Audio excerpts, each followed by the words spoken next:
1 2 3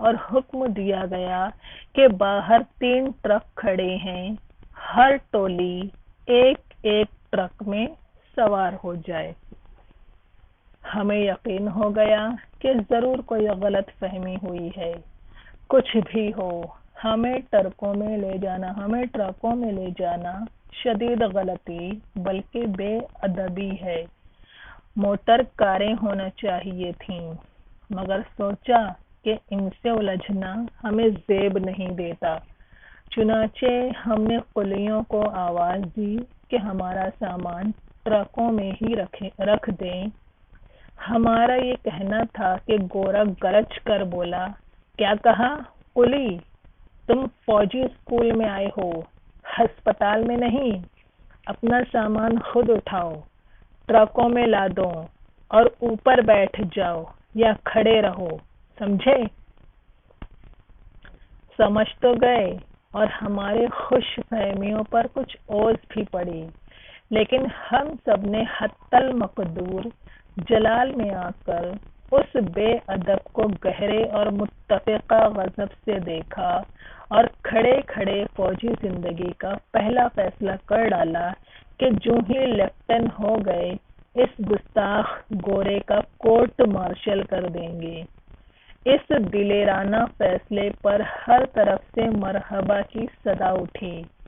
اس وقت ہم court martial کو مارشل لا کا قریبی رشتہ دار سمجھتے تھے۔ معنی دیکھ لیجئے، اوس پڑنا، شرمندہ ہونا یا جوش ختم ہو جانا، بے رونق ہو جانا۔ حتی المقدور، جہاں تک ہو سکے، مقدور بھر۔ کورٹ مارشل، کورٹ یعنی عدالت، کورٹ مارشل جنگی عدالت، فوجی عدالت۔ مرحبا مانے شاباش، واہ واہ، سبحان اللہ۔ اور مارشل لا، فوجی قانون، جنگی قانون۔ سمجھ لیتے ہیں اتنا۔ اب مصنف کو یقین ہو گیا تھا کہ ان لوگوں کو ضرور کوئی غلط فہمی ہوئی ہے۔ موٹر کاروں کے بجائے انہیں ٹرک میں لے جانا بہت بڑی غلطی بلکہ ان کی بے ادبی تھی، مگر یہ سوچ کر چپ رہے کہ ان لوگوں سے کچھ پوچھنا یا ان سے الجھنا ہمیں زیب نہیں دے گا، ہمیں سوٹ نہیں کرے گا۔ آخر وہ معمولی فوجی تھے اور ہم سب تو لیفٹیننٹ، اس لیے انہوں نے ان سے کچھ کہنے کے بجائے قلیوں کو آوازیں دیں کہ وہ ان کا سامان اٹھا کر ٹرکوں میں رکھ دے۔ بس اس بات پر بھی اس گورے نے چلا کر کہا کہ قلی کیوں؟ تم فوجی اسکول میں آئے ہو، ہسپتال میں نہیں۔ اپنا سامان خود اٹھاؤ اور ٹرکوں میں رکھو، یا تو اس پر بیٹھ جاؤ یا پھر کھڑے کھڑے آگے کا سفر طے کرو، سمجھے؟ ان کی ساری باتیں تمام لوگوں کے سمجھ میں آ گئی تھی، اور ان کی جو بھی خوش فہمیاں تھیں لیفٹیننٹ بننے والی، سب معدوم ہو گئی۔ دماغ جو عرش معلی سے تھوڑا ہی نیچے تھا، اب زمین پر یعنی اپنی جگہ پر آ گیا تھا، لیکن ان سب نے جتنا بھی ممکن ہو سکتا تھا، جتنا بھی وہ غصہ دکھا سکتے تھے، سب نے ایک جیسے غضب سے اس گورے کو دیکھا اور وہیں پر کھڑے کھڑے اپنی فوجی زندگی کے آغاز کا پہلا فیصلہ کر لیا کہ جیسے ہی لیفٹینی کا عہدہ پائیں گے اس گستاخ گورے کا کورٹ مارشل کر دیں گے۔ اس دلیرانہ فیصلے پر ہر ایک نے واہ واہی کی۔ کورٹ مارشل ایک عسکری عدالت ہوتی ہے جہاں فوج کے نوجوانوں اور افسروں کے خلاف نظم ضبط اور جنگی قوانین کو توڑنے کا مقدمہ چلایا جاتا ہے۔ اس گورے نے اب تک ان لوگوں کے ساتھ جو بھی سلوک کیا تھا ان کے نزدیک گستاخی تھا، اور لیفٹیننٹ بننے کے بعد وہ اسے اس کی گستاخی کی سزا ضرور دینے والی تھی، جبکہ ابھی مصنف کو کورٹ مارشل مارشل لا، ان سب کے بارے میں زیادہ معلومات بھی نہیں تھی۔ پیارے بچوں، آگے کے احوال، آفیسر ٹریننگ اسکول میں ٹریننگ کے دوران کی مشکلات مصنف کے دلچسپ انداز میں ہم حصہ دوم میں پڑھیں گے۔ تب تک کے لیے آپ سے اجازت چاہتی ہوں۔ والسلام علیکم ورحمۃ اللہ وبرکاتہ۔